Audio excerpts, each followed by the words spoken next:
Bonsoir à vous tous et à vous toutes. La paracha de Teruma que nous allons réciter ce Shabbat est une paracha vraiment singulière dans le sens où elle exprime quelque chose qui est tout à fait inattendu dans sa présentation. On dit dans cette paracha que Akadosh Baruch Hu va nous donner l'occasion dans Teruma de faire un prélèvement en offrandes diverses, et notamment en or, de manière à, en quelque sorte, venir compenser la faute qui a été commise par les enfants d'Israël, qui est la faute du veau d'or. Or, il y a un problème évident de chronologie, c'est que la faute du veau d'or, elle est exprimée dans 2 semaines, dans la paracha de Kitissa. Question classique de nos commentateurs, comment se fait-il que si la faute du veau d'or apparaît dans la paracha de Kitissa, donc dans 2 semaines, la contribution en or qui est faite, qui est recommandée par la Torah et expliquée par nos sages comme étant ce qui permettra d'assurer la rémission de la faute, ou plus précisément la compensation de la faute. Vous avez fauté par le fameux veau d'or, là vous allez donner de l'or pour réparer. Enfin, depuis quand la réparation, elle précède l'action de la faute?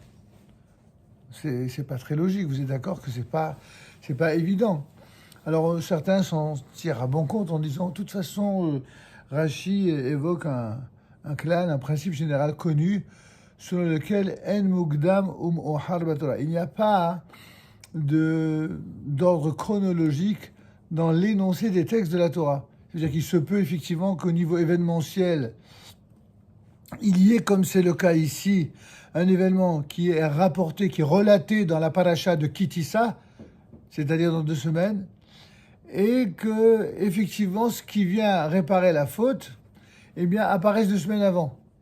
En admettant que ce principe soit absolu, ce qui est loin d'être le cas, parce que tous les commentateurs ne sont pas d'accord avec Rashi sur ce point, mais en admettant qu'il soit, la question demeure. Et alors pourquoi Dieu il a fait ça? Pourquoi il a apparemment inversé la cause et la conséquence? Alors, pour répondre à cette question-là, je vous propose un enseignement du Midrash sur Teruma qui dit la chose suivante. Il dit, je ne comprends pas ce peuple-là. C'est Kaviachol Dieu qui parle et qui dit, mais je ne comprends pas ce peuple. On leur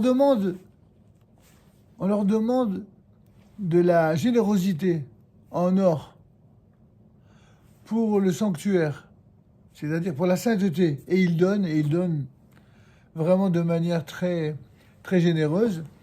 Mais on leur demande également pour le veau d'or, donc pour l'idolâtrie, qui est le contraire de la sainteté, et ils donnent de la même manière. Mais ils sont fous, quoi. C'est quoi cette incohérence? On pourrait dire, et là aussi s'en sortir aisément en disant, c'est un peu la nature humaine. Les êtres humains sont, chacun à son niveau, chargés d'incohérence. Il arrive parfois qu'on soit bon et qu'on soit mauvais. Il arrive parfois qu'on donne pour le bien et qu'on donne pour le mal. C'est ainsi les défauts de la qualité ou la qualité du défaut, appelez ça comme vous voulez. Vous avez des gens qui sont capables de mettre les tefilines le matin et puis d'aller en boîte de nuit le soir. C'est normal? C'est logique? Non. C'est complètement illogique. Et en plus, l'illogique en question, elle peut même amener à des fautes gravissimes. Eh bien, comme toujours, c'est pour ça qu'on parle de veau d'or. Est-ce qu'il y a plus grave que la faute du veau d'or? C'est difficile de trouver plus grave. Peut-être qu'il y a un seul cas où on a trouvé plus grave que la faute du veau d'or, c'est la faute des explorateurs, lorsque des grands du peuple d'Israël ont dit du mal de la terre d'Israël avant même de rentrer.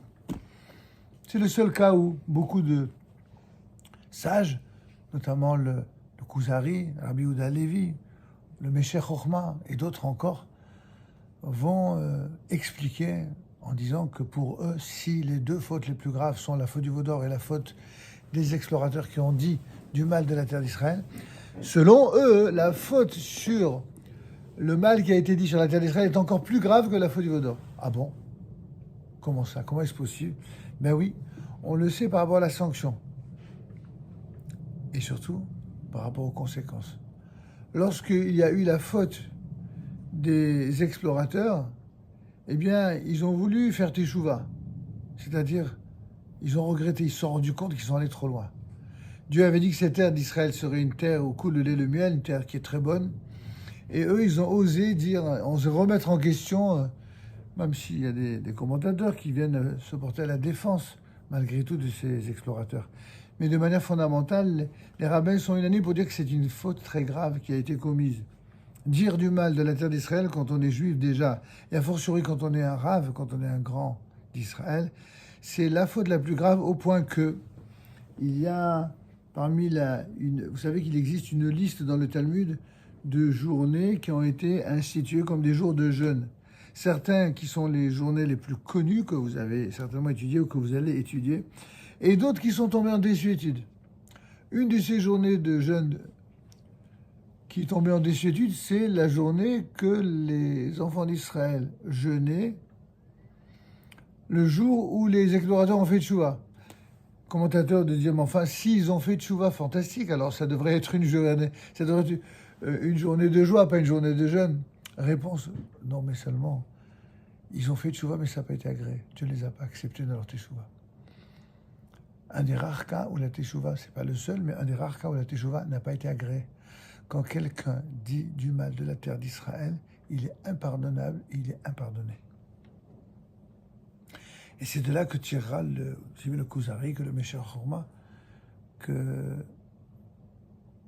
celui qui a fait une faute pareille, elle est tellement grave qu'elle est au-dessus de toutes les fautes graves. Bon, néanmoins, la faute du veau d'or, elle est quand même quasiment aussi grave. Et la faute du veau d'or, c'est la faute de celui qui, en fait, tourne le dos à Dieu, au Dieu d'Israël, pour se tourner vers différentes formes d'idolâtrie. Et elles sont innombrables, les idolâtries. L'idolâtrie, c'est pas uniquement révérer des statues, se tourner vers des faux dieux, vers des faux prophètes, comme l'ont fait un certain nombre d'idéologies religieuses. C'est aussi pour nous de l'idolâtrie. Donc c'est difficile de trouver plus grave. Alors, donc la question est encore plus forte. Qu'est-ce que le Midrash répond à la question? Je ne comprends pas l'incohérence de ces enfants d'Israël. On leur demande de donner de l'argent, enfin de l'or, pour le veau d'or, donc pour l'idolâtrie, pour la chose la plus grave. Et ils donnent, et vas-y, ils donnent, mais d'une manière presque waouh. Ils s'éclatent, quoi. Ils donnent à fond. Et quand ils donnent pour le veau d'or, ils donnent aussi. Alors, comment, dit le Midrash au nom de Dieu, mais comment vais-je savoir que lorsqu'ils donnent pour la sainteté, pour le Mishkan, pour le sanctuaire, qui sera là pour, en quelque sorte, réparer la faute des enfants d'Israël, comment vais-je savoir que lorsqu'ils donnent à ce moment-là, c'est cela qui les caractérise vraiment? C'est dans ce cas-là que véritablement ce qu'ils font, ça a plus de valeur que lorsque, après tout, s'ils donnent parce qu'ils aiment donner, parce qu'ils sont des généreux donateurs, ça n'a pas plus de valeur finalement, ils donnent pour ça. Et l'argumentation de Moshe et Aaron, qui nous est expliquée par un proche parent de l'Rabbi Yosef Karo, qui s'appelle Rabbi Abraham Saba. Je ne sais plus si c'est un beau-frère ou en tout cas ou un cousin, en tout cas un proche parent du fameux Shulchan Aruch, qui s'appelle Rabbi Abraham Saba. Il a écrit un livre qui s'appelle le Tzeor Hamor. Dans ce livre, le Tzeor Hamor, il donne une explication fabuleuse. Et il dit comme cela. Il dit, Moïse et Aaron aimaient tellement leur peuple qu'ils se sont portés à la défense du peuple d'Israël, comme le font tous les vrais grands d'Israël. Les vrais grands d'Israël ne sont pas ceux qui accablent les Juifs pour leur trouver tous les défauts qu'ils soient. Au contraire, ils essayent de les défendre, pas par corporatisme exacerbé, non. C'est parce qu'ils savent qu'en fin de compte, c'est dur d'être juif. C'est-à-dire tous ceux qui ne sont pas des Juifs et qui désirent l'être, savent à quel point, comme je le dis souvent, quel dur bonheur que d'être juif. C'est difficile. C'est peut-être magnifique quand on sait à quoi ça correspond, mais c'est dur, c'est très très dur. Et donc, étant donné que c'est très dur d'être juif, alors les vrais maîtres d'Israël trouvent toujours des circonstances atténuantes de bonne foi, pas forcées, pas des mensonges. Des vraies circonstances atténuantes pour prouver que lorsqu'ils font du bien, ils le font vraiment par amour du bien, et que quand ils font du mal, ils le font pour des raisons qui sont conjoncturelles, qui vont passer. Alors, ça a été quoi l'argument de Moshe et Aaron? Il a dit, lorsqu'ils ont donné l'or pour l'idolâtrie, pourquoi ils ont donné ça?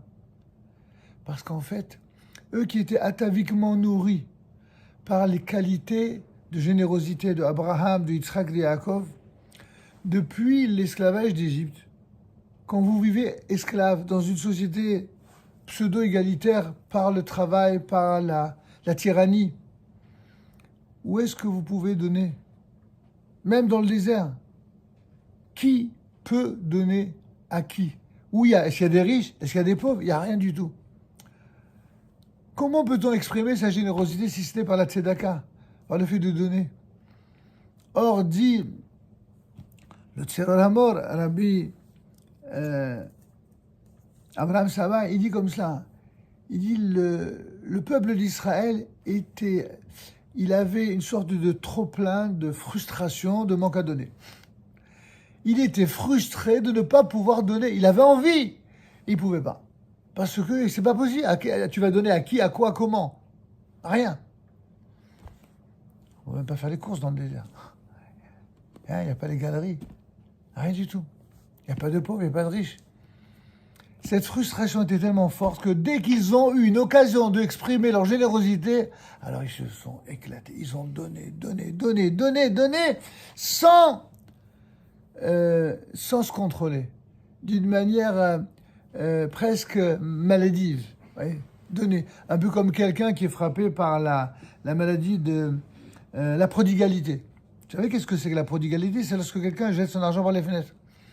Il y a des gens qui sont des malades du casino. Pourquoi? Parce qu'en fait, ces gars-là sont généreux. Souvent, ils vous montrent ça dans les films. Ouais, ils sont très généreux, ils donnent pour les joueurs, pour les hôtesses et tout ça. Pourquoi? Ils adorent donner, ils sont comme ça, ils jouent grand seigneur. Mais en vérité, c'est une maladie. Ils donnent pas pour le bien, ils donnent pas pour quelque chose de ciblé. Ils donnent parce qu'ils leur kiff, comme on dit populairement aujourd'hui, c'est de donner. Oh, que ça fait du bien de donner. C'est tout le contraire de ceux qui sont radins et que ça leur fait du mal même de vous donner l'heure tellement ils sont radins. Donnez, comme disait un certain rabbi Enrico Macias, Dieu vous le rendra. Et donc, ils ont donné pourquoi? Ils ont donné parce qu'ils avaient envie de donner. Ils avaient envie de donner depuis tellement de temps, ils n'en avaient pas l'occasion. Et là, on leur a donné l'occasion de donner, certes pour le veau d'or, mais ils n'en avaient rien à faire du veau d'or. Le Kuzari développera toute une théorie pour nous expliquer qu'en fait, ils ont certes donné, mais ils ont donné par amour du don, par amour de donner, mais pas du tout pour la Avodah Zarah. Il y aurait eu n'importe quel autre prétexte. Et la preuve, dit Rabbi Abraham Saba, c'est que quand il s'est agi du veau d'or, ils ont donné par envie répressive de donner, mais ils ont donné aussi pour le Mishkan. Mais demeure la question, et comment on sait que quand ils ont donné pour le Mishkan, ils ont vraiment donné, cette fois-ci avec l'intention de donner pour le Mishkan, pour la sainteté? Réponse, parce qu'ils ont observé des règles. Quand ils ont donné pour l'idolâtrie, ils se sont lâchés. Il n'y avait aucune règle, aucune mesure. Lorsqu'ils ont donné pour le Mishkan, ils ont donné précisément ce qu'on leur a demandé, selon les règles du Mishkan. Alors regardez cette idée, comment elle est belle. C'est de dire que même dans le fait de donner, c'est pas un bien absolu. Ça dépend comment on donne, à qui on donne, de quelle manière on donne. En d'autres termes, quand on accompagne une bonne action de règles, dès qu'on est encadré par des règles, ce qu'on appelle en termes de halakha, des halachot, des mitzvot, un cadre, alors ça prouve que ce que l'on fait, on le fait dans l'esprit de la règle, dans l'esprit positif de la mitzvah. Le fait d'avoir donné pour le Mishkan, ça prouve, dit Rabbi Abraham Saba, que au nom de Moshe et Aaron, que quand les enfants d'Israël ont donné pour le Mishkan, ils l'ont donné parce qu'ils avaient envie de se racheter. Ils ont compris qu'ils ont fait une faute. Ah, reste la question du départ, on s'arrêtera sur ce point ce soir. Et alors, dans ce cas-là, pourquoi on a mis la paracha de Teruma avant la paracha de Kitissa qui sera lue dans 2 semaines? On aurait dû faire le contraire. On aurait dû dire d'abord, d'un point de vue logique, voire chronologique, on aurait dû d'abord lire dans l'ordre de lecture hebdomadaire la paracha qui relate la faute du veau d'or, et ensuite 2 semaines après, la paracha qui relate le moyen de réparer. Et à cela, la réponse que mon père donnait, Zichrono Livracha, est aussi sympathique. Je ne l'ai pas lu nulle part d'ailleurs, mais en tout cas, lui, il disait comme ça, c'est comme ça qu'il expliquait. Il disait qu'en fait, il arrive parfois que, effectivement, Dieu n'écrit pas les choses dans l'ordre chronologique pour que l'on sache qu'est-ce qu'on doit retenir dans l'histoire, dans la transmission. Ce qu'on doit retenir, c'est le pardon divin. C'est pas la faute. Le fait de faire passer Telouma avant qu'il dise ça, c'est un message de Dieu, non seulement au peuple juif, mais à l'ensemble des nations de la terre. C'est-à-dire, il arrivera dans l'histoire une nation qui viendra et qui prétendra que le peuple d'Israël, c'est pas le vrai. C'était le vrai Israël jusqu'à la faute du veau d'or. Mais qu'à partir de la faute du veau d'or, Dieu a regretté d'avoir choisi ce peuple. Et le virus Israël, le vrai Israël, c'est plus le peuple d'Israël, c'est le nouvel Israël, le fameux Nouveau Testament, c'est-à-dire le monde chrétien. Et le monde chrétien, pendant des siècles, a argumenté de ce type d'argument pour dire non, les Juifs, c'est vrai que c'est nos frères aînés ou je ne sais qui d'aînés, mais en tout cas, jusqu'à la faute du veau d'or, c'était vrai.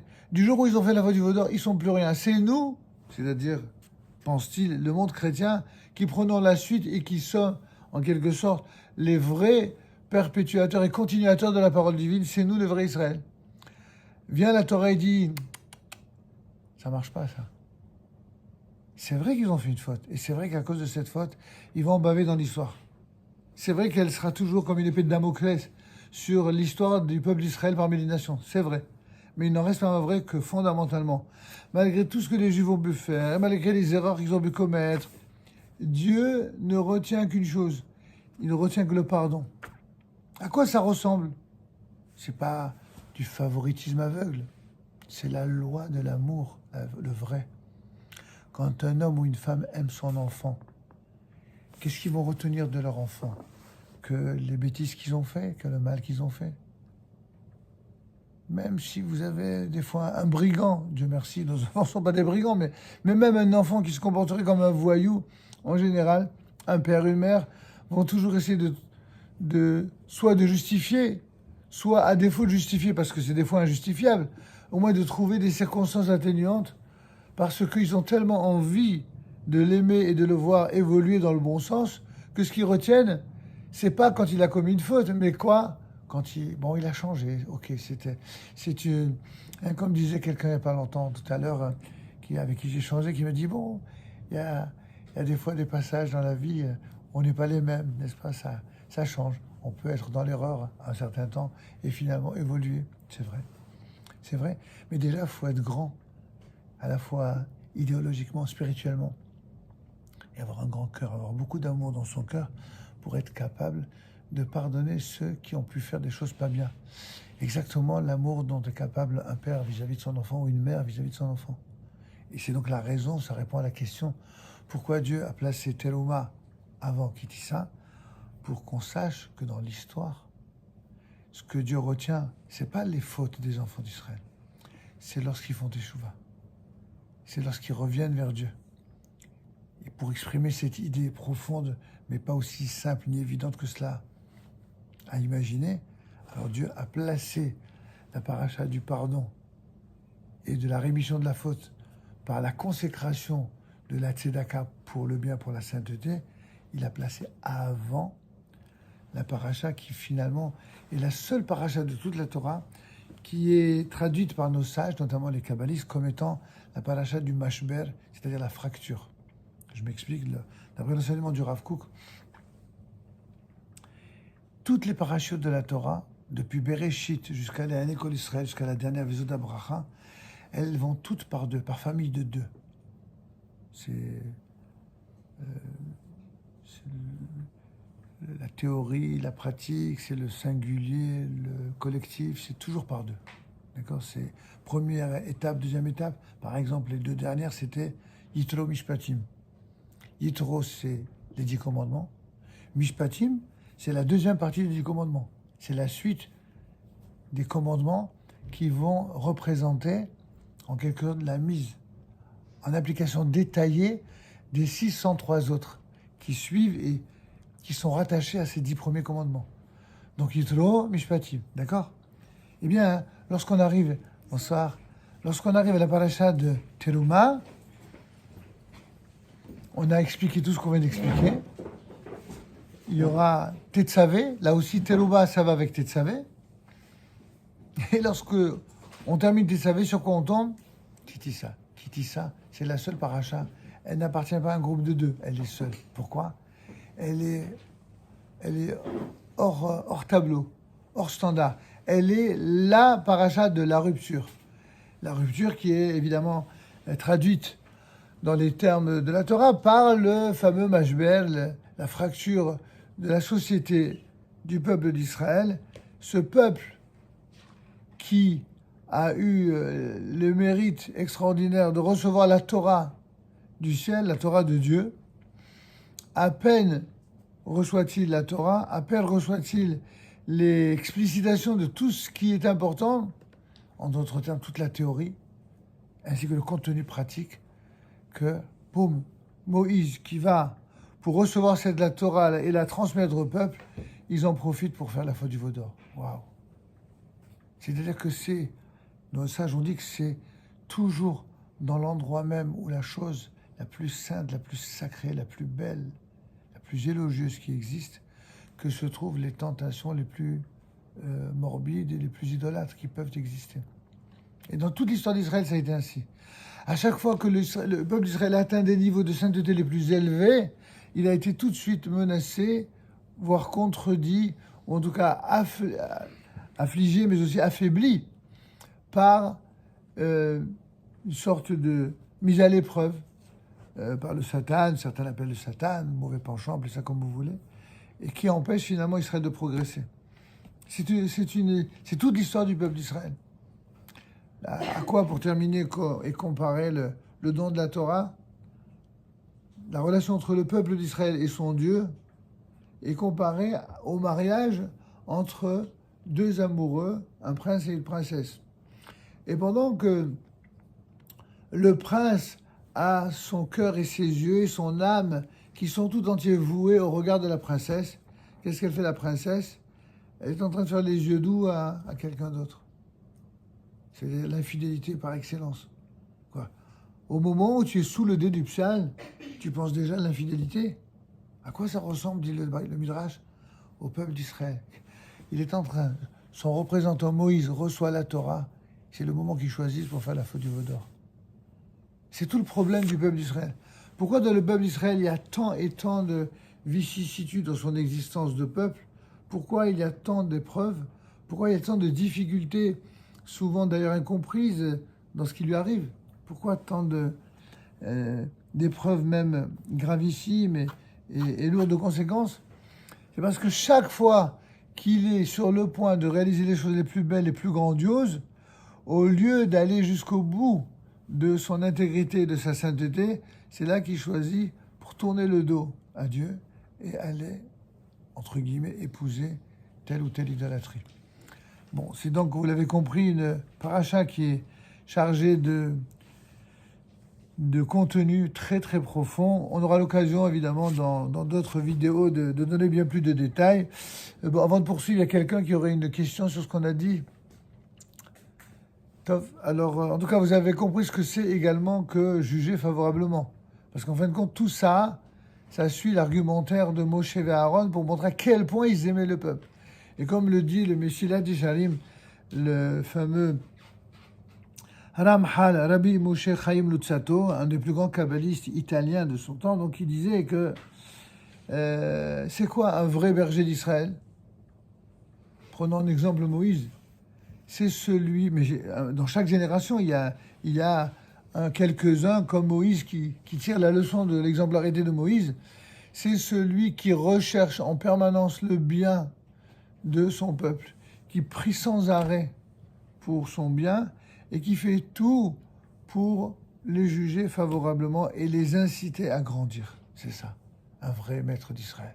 Celui qui essaie toujours de trouver. Ça ne veut pas dire qu'il justifie la faute, ça ne veut pas dire qu'il justifie la transgression, rien du tout. Il justifie rien. La Torah, c'est la Torah. On doit l'aimer, on doit la respecter. C'est notre manière d'aimer, de respecter Hachem. Mais en même temps, qu'on aime et qu'on respecte Hachem, on essaye de trouver des circonstances atténuantes et non point des justifications, afin d'aider à corriger ses erreurs et à devenir plus grand et meilleur.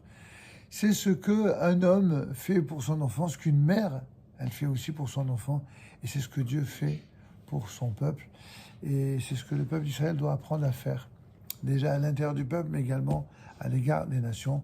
Voilà, on s'arrêtera pour ce soir concernant notre idée toute simple, mais quand même profonde, sur la paracha de la semaine.